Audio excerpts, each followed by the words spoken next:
महाभारत ग्रंथ के बारे में तो सबने सुना है, राइट? तो let it be A interactive class rather than me speaking. मैं सिर्फ बोलता रहूं और आप सुनते रहें। मुझे लगना चाहिए कि आप सब सुन रहे हैं। तो महाभारत सुना है सबने? तो महाभारत के अंदर महाभारत वैसे 4 वेद है, आप सबको मालूम है, और महाभारत को पंचम वेद भी कहा है। तो महाभारत में मुख्यतः 5 फेमस डायलॉग्स हैं, फेमस संवाद। पहला है धृतराष्ट्र और विदुर के बीच में, इसको विदुर नीति भी कहते हैं। दूसरा है धृतराष्ट्र और सनत कुमार के बीच में। तीसरा है युधिष्ठिर महाराज और यक्ष के बीच में, उसको यक्ष प्रश्नम भी बोलते हैं। वो इतने ब्यूटीफुल क्वेश्चंस हैं, 124 क्वेश्चंस हैं, और उनके आंसर्स युधिष्ठिर महाराज ने दिए। और चौथा तो आप सबको पता ही है, कृष्ण और अर्जुन के बीच में, भगवत गीता के नाम से आप जानते हैं, ये चौथा है। और 5वां, जब भीष्म पितामह तीरों से बदन उनका बिंधा हुआ था और मृत्यु शैया पे लेटे हुए हैं, उस समय युधिष्ठिर उनसे आके कुछ प्रश्न करता है और भीष्म पितामह उनको आंसर देते हैं। वैसे यक्ष प्रश्न, उनमें से 1-2 प्रश्न मैं आपको बताता हूं। तो यक्ष युधिष्ठिर से पूछता है कि दुनिया में सबसे भारी चीज क्या है? अगर इस पूरी धरती को अगर एक वेट पे रख दिया जाए, वेट करने के लिए, और उसके तराजू में दूसरे साइड किसी और को रखा जाए, तो उससे भी भारी चीज क्या है? तो युधिष्ठिर उत्तर देते हैं, माँ की ममता अपने पुत्र के लिए, इससे भारी और कोई चीज नहीं है। काजल से भी क्या काला, कलंक का दाग दिखता नहीं है, पर किसी के ऊपर एक कलंक लग जाए कोई बुरे काम का, तो वो काजल से भी ज्यादा काला है। सबसे ऊंचा चीज क्या है? बुर्ज खलीफा या स्टैच्यू ऑफ लिबर्टी या स्टैच्यू ऑफ यूनिटी, उनसे भी ऊंचा क्या है? तो पिता की आकांक्षा पुत्र के लिए, पिता की आकांक्षा अपने संतान के लिए, ambition of a father for his child. If a father is a doctor, he would want his child to become a better doctor than him. If a father is a lawyer, he would want that his son becomes a better lawyer and defeats him in the court. तो इस तरह के बहुत 124 प्रश्न है। अब हम आते हैं भीष्म पितामह जब मृत्युशैया पे लेटे हुए हैं और युधिष्ठिर, महाभारत में युद्ध खत्म हो गया है और युधिष्ठिर का राज्य अभिषेक होने वाला है, और वो कहते हैं कि मुझे राज्य पे नहीं बैठना है, ये सब जो मेरे रिश्तेदार मर गए हैं, ये सब मेरी वजह से मरे हैं। तो कृष्ण उनको समझाने की कोशिश करते हैं, लेकिन वो कृष्ण समझा भी रहे हैं और उनके माइंड में बैठ के उनको समझने भी नहीं दे रहे, क्योंकि कृष्ण को अपने भक्त भीष्म पितामह का ग्लोरीफाई करना है कि पूरे संसार में भीष्म पितामह जैसा भक्त कोई और नहीं है, कोई और महाजन नहीं है, उनके जैसा कोई महापुरुष नहीं है, उनकी ख्याति होनी चाहिए, उनका नाम होना चाहिए। इसीलिए कृष्ण युधिष्ठिर को भीष्म पितामह के पास लेके गए। उसको महाभारत का शांति पर्व भी कहा जाता है। और उस समय बहुत सारे प्रश्न युधिष्ठिर भीष्म पितामह से पूछते हैं और भीष्म पितामह उनको बताते हैं किस तरह से राज्य करना चाहिए, किस तरह से फैमिली से बिहेव करना चाहिए, किस तरह से इस वर्ल्ड में। तो युधिष्ठिर उनको एक प्रश्न पूछते हैं कि ये अभी तो द्वापर युग खत्म होने वाला, कलयुग आने वाला, तो कलयुग में तो बहुत लोगों को प्रॉब्लम रहेगा। जैसे हम देखते ही हैं, हर एक को कोई ना कोई प्रॉब्लम है, बड़ा है या छोटा है, प्रॉब्लम के बगैर कोई भी नहीं है, क्योंकि ये दुनिया का नाम जो भगवान ने रखा है, इस दुखालयम अशाश्वतम, it's full of misery and it's temporary. कुछ भी चीज है टेम्पररी है, कोई बड़ी से बड़ी बिल्डिंग 100 साल, 200 साल, 400 साल, 1000 साल खत्म। anything. Any person born, he has to die. Anything we make has to degrade. So it is ashashvatam, it is temporary. तो ये पूछते हैं युधिष्ठिर महाराज कि कलयुग के अंदर जब इतने लोगों को प्रॉब्लम होंगे तो किस तरह से वो अपने प्रॉब्लम से बचें और किस तरह से उनका जीवन सुखी हो। देखिए, इंटेलिजेंट पर्सन जब क्वेश्चन पूछते हैं तो ऐसे ही फालतू क्वेश्चन नहीं पूछते, वो क्वेश्चन ऐसा पूछते हैं जिससे सबका भला हो, समाज का भला हो। सिर्फ खुद के लिए नहीं पूछते कि मैं कैसे सुखी होऊंगा, किस तरह से सारे लोग सुखी होंगे, किसी को प्रॉब्लम ना हो। तो भीष्म पितामह उनको 1000 नाम भगवान के गुणगान करके बताते हैं। 1000 नेम्स, इसको बोलते हैं विष्णु सहस्त्र नाम।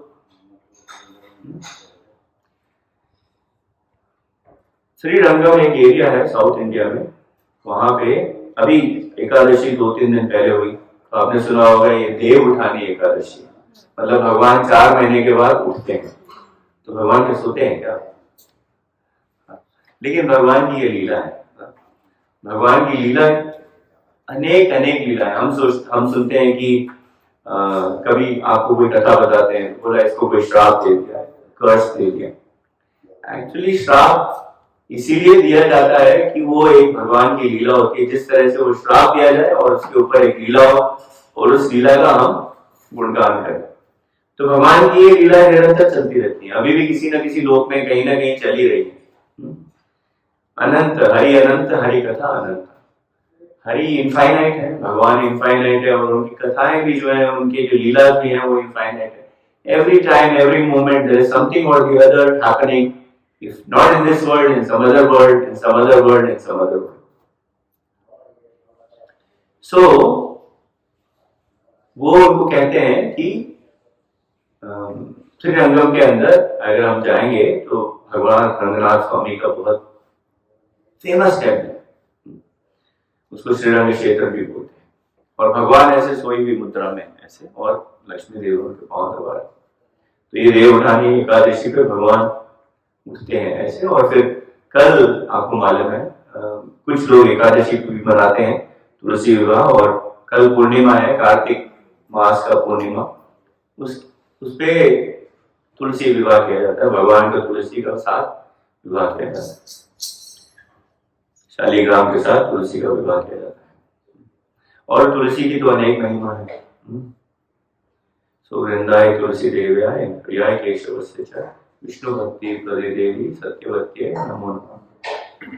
तो हमें अगर भगवान की भक्ति चाहिए तो तुलसी द्वारा बहुत सुलभ, जैसे कि हमने ये टीका लगाया हुआ है सबने, और अभी हीरा भाई को, विष्णु को और सब लोगों को लगाया। तो ये 2 लाइनें ऐसे ऊपर हैं, इनके बहुत सारे मतलब हैं, लेकिन एक मतलब ये है कि राधा और कृष्ण, एक लाइन राधा है और एक लाइन कृष्ण है, और ये इनका मिलन नहीं होता। वृंदावन में भी अगर आप देखेंगे उनकी कथाएं जो है, हमेशा राधा को कृष्ण ढूंढते रहते हैं, लेकिन तुलसी का ये पत्ता जो है नीचे, वो दोनों का मिलन कराते हैं।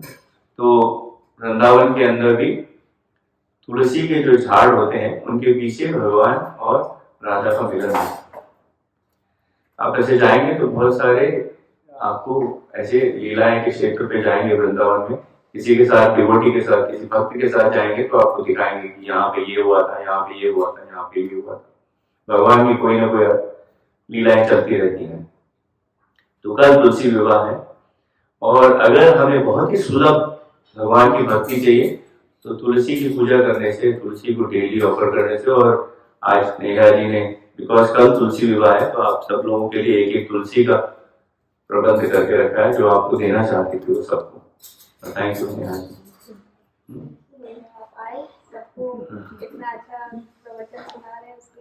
सो श्रीरंगम क्षेत्र के अंदर भगवान रंगनाथ स्वामी है, उनको डेली भोग लगता है। तो एक ऐसे ही भक्त की कथा है। एक बहुत ही गरीब ब्राह्मण था, वो डेली आता था रंगनाथ मंदिर में प्रसाद देता था, लेकिन वो सबको बड़ा परेशान भी करता था। खुद तो लेता था, धक्का मुक्की करता था, सबसे पहले वो पहुंचे और 4-5 कंटेनर भी लेके आता था। उसमें बोले मेरे को इसमें भी प्रसाद चाहिए। तो भक्त लोग जो हैं, जो श्रीरंग वहाँ प्रसाद डिस्ट्रीब्यूशन करते थे रंगनाथ स्वामी का, वो बहुत परेशान थे। तो उन्होंने एक बार जाके कंप्लेन किया रामानुजाचार्य कि ये ऐसा एक भक्त है जो सबको परेशान करता है। तो रामानुजाचार्य जी गए, एक दिन उनसे मिले और उन्होंने उसको बोला कि ऐसा क्यों करते हो, प्रसाद तो सबके लिए है। बोला नहीं, मेरे घर में मेरे 6 बच्चे भी हैं, अगर मैं नहीं ऐसे लूंगा तो प्रसाद खत्म हो जाएगा, फिर मुझे मेरे बच्चों के लिए नहीं मिलेगा, मेरे बच्चे तो भूखे सोएंगे। तो रामानुजाचार्य ने उनको बोला कि तुम्हें विष्णु सहस्त्र नाम पता है? तो उन्होंने कहा मुझे तो सिर्फ 2 लाइनें ही पता है, आगे 1000 नाम भगवान के हैं। और जब लोग स्टूडेंट लोग बोलते हैं, आप मोटिवेशन लेक्चर सुनते हैं, you should do it today, you should do it tomorrow, like this, you know, and we keep on doing this, saying like this. But सबसे अच्छा मोटिवेशनल लेक्चर अगर आपको सुनना है तो विष्णु सहस्त्र नाम आप गूगल करेंगे, आपको यूट्यूब पे बहुत मिल जाएंगे, विष्णु सहस्त्र नाम चैंटिंग आप सुनिए और ऑटोमेटिकली वो मोटिवेशन है। किसी का माइंड, स्टूडेंट का कंसंट्रेशन में प्रॉब्लम है, विष्णु सहस्त्र नाम सुनिए, वो बहुत हेल्प करेगा। जीवन के सारे कष्ट नष्ट करते हैं विष्णु सहस्त्र नाम। तो रामानुजाचार्य उनको बोलिए, बताइए क्या आपको याद है? तो उन्होंने कहा ओम विष्णु विश्वम वशत्कारो भूतकृत, ऐसा बोल के भूतकृत बोला, मुझे इतना ही था। रामानुजाचार्य ने बोला मैं तुम्हें, अभी तुमने एक नाम लिया भूतकृत, भगवान का, तो उसका मतलब क्या है? तो उन्होंने बताया रामानुजाचार्य ने उनको कि ये भूतकृत का मतलब है जो सबको फीड करते हैं, जो सबको नरिश करते हैं, जो सबका पेट पालन करते हैं, ऐसे भगवान विष्णु, इनका एक नाम भूतकृत। भगवान के जितने भी नाम है वो कोई ना कोई मीनिंग है, बिना नाम के, बिना मीनिंग के कोई भी भगवान का नाम नहीं है। जैसे भगवान का नाम है गोविंद, तो भगवान का नाम को गोविंद का मतलब गो मतलब गाय, और गायों को आनंद देने वाले से गोपाल, गौओं को पालने वाले गोपाल। भगवान का विष्णु सहस्त्र नाम में एक नाम है निमिषक और दूसरा नाम है अनिमिषक। तो निमिषक कैसे? निमिषक जैसे हम लोग, हमारी आंखें ऐसे हमेशा पलकें ऊपर नीचे होती रहती हैं, तो भगवान का एक नाम ये भी है कि उनकी पलकें भी ऊपर नीचे होती रहती हैं हमारे तरह, निमिषक। और अनिमिषक, अनिमिषक मतलब जिसकी पलकें नहीं झपकती हैं, ऐसे एक टक दिखते रहते हैं भगवान। तो इसका मतलब क्या है कि अनिमिषक तो ऐसे है भगवान कि आप उनके भक्त हैं, एक छोटा सा अच्छा काम कर दिया आपने, किसी को एक खाना खिला दिया भक्त को, एक छोटा सा काम, वो भगवान ऐसे मिस नहीं करते हैं, देखो मेरे भक्त ने कितना अच्छा काम किया। और अगर आप जाने अनजाने में कोई गलती करते हैं तो भगवान का नाम निमिषक है, ऐसे आंख बंद कर लेते हैं। बच्चा कोई गलती करता है तो चलो I forget it, I close my eyes, ऐसे भगवान मर्सीफुल, भगवान इतने दयालु और भगवान हम सबसे प्रेम करते हैं। प्रॉब्लम है वी डोंट रेसिप्रोकेट, हम भगवान को प्रेम नहीं करते। तब फिर भगवान बोलते हैं कि हम फिर कंप्लेन करते हैं भगवान कि मुझे ये प्रॉब्लम है, मुझे ये प्रॉब्लम है, मुझे ये प्रॉब्लम है। तो आप भगवान को याद करेंगे तो भगवान क्या करेंगे? याद को उल्टा कीजिए, दया करेंगे। तो भगवान को याद कैसे करेंगे? बहुत सिंपल है। अभी आया भक्तों ने गाया हरे कृष्णा, एवरीबॉडी हरे कृष्णा कृष्णा कृष्णा हरे हरे, हरे राम राम राम हरे हरे। तो रंगनाथ स्वामी ने उनको कहा कि आज से आप जाइए, रामानुजाचार्य ने उनको कहा कि आज से आप जाइए और गरीब ब्राह्मण को अपने घर पे बैठिए, 108 बार भूतभृत का डेली जाप करिए, 108 टाइम, एक ही वर्ड, आपको एक ही वर्ड, नो प्रॉब्लम। तो ये ब्राह्मण डेली आते थे और उन्होंने जैसे रामानुजाचार्य जी ने बोला वैसे उन्होंने चैंटिंग शुरू किया। 2 3 4 दिन, एक हफ्ता हुआ, उसके बाद में ब्राह्मण आना बंद हो, टेम्पल आना बंद हो। लेकिन अभी भक्त लोग देखते हैं कि भगवान को जो हम भोग लगाते हैं, जब भगवान को भोग लगाते हैं फिर वो पर्दा लगाते हैं, दरवाजा बंद करते हैं, जैसे भगवान को भोग लगता है। और जब वो ऑफिस खोलते हैं तो देखते हैं कि उसके अंदर से प्रसाद बहुत सारा था मिसिंग है, तो कोई ना कोई चोरी कर रहा है। और वो जो आदमी था ब्राह्मण, वो डेली, वो अभी आता भी नहीं है, तो भक्तों को बहुत डाउट हुआ, शक हुआ। तो वो गए रामानुजाचार्य को कंप्लेन किया कि हमें यही लगता है कि वो चोरी कर रहा है, क्योंकि प्रसाद मिसिंग है रंगनाथ स्वामी का एवरी डे जब हम खोलते हैं। तो रामानुजाचार्य बोले कि चलो हम उनके घर चलते हैं। अपने बहुत सारे भक्तों को लेके नदी के पार उस भक्त के घर पे गए, ब्राह्मण के घर पे। और जैसे ही उस ब्राह्मण ने देखा, वो आए बाहर और रामानुजाचार्य जी के पांव छुए और उनको बोला कि धन्यवाद, आपने तो हमारे परिवार का लालन पोषण किया, आप डेली आप मुझे खाना भेज देते हैं। तो रामानुजाचार्य ने बोला मैं तो कोई खाना नहीं भेजता हूँ तुम्हारे। बोला नहीं, जब से आपने खाना भेजना शुरू किया तब से हमने आना बंद कर दिया मंदिर में। एक छोटा सा बालक आता है 8-10 साल का, वो हमको खाना देके चले जाते हैं डेली और कहते हैं कि रामानुजाचार्य ने भेजा। तो अब देखिए, रंगनाथ स्वामी खुद अपने भोग में से उस ब्राह्मण के लिए चोरी करके खुद वहां डिलीवरी करते थे। एक भगवत गीता में एक श्लोक है, कृष्ण अर्जुन को कहते हैं अनन्यास चिंतयन्तो माम ये जनाः पर्युपासते तेषां नित्यभियुक्तानां योगक्षेमं वहामि। मतलब क्या है इसका?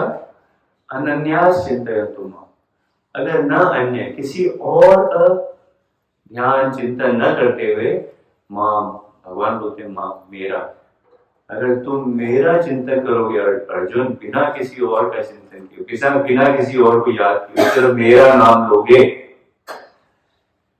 ये जना बड़ी उपासते, जो ऐसे लोग करते हैं तो मैं उनके लिए क्या करता हूँ अर्जुन, तेषां नित्यभियुक्तानां, जो उनके पास है मैं उसकी रक्षा करता हूँ।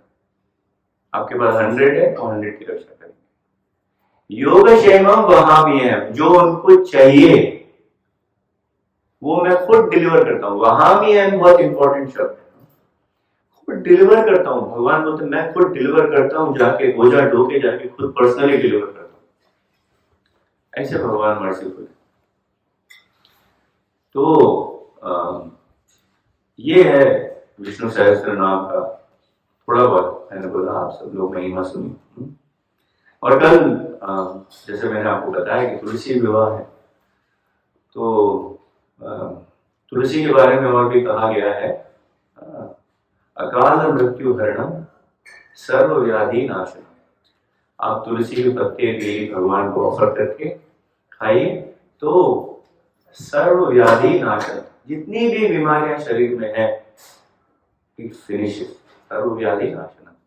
अकाल मृत्यु हरणम, व्हाट इज अकाल मृत्यु? अकाल है, जैसे कोई प्लेन एक्सीडेंट के अंदर आदमी मर जाता है, किसी का एक्सीडेंट हो जाता है, आदमी सडनली रोड पे चलते चलते मर जाता है, वो जो तुलसी डेली भगवान को ऑफर करके खाते हैं उनका अकाल मृत्यु नहीं होता। ये हमारे शास्त्रों में कहा गया।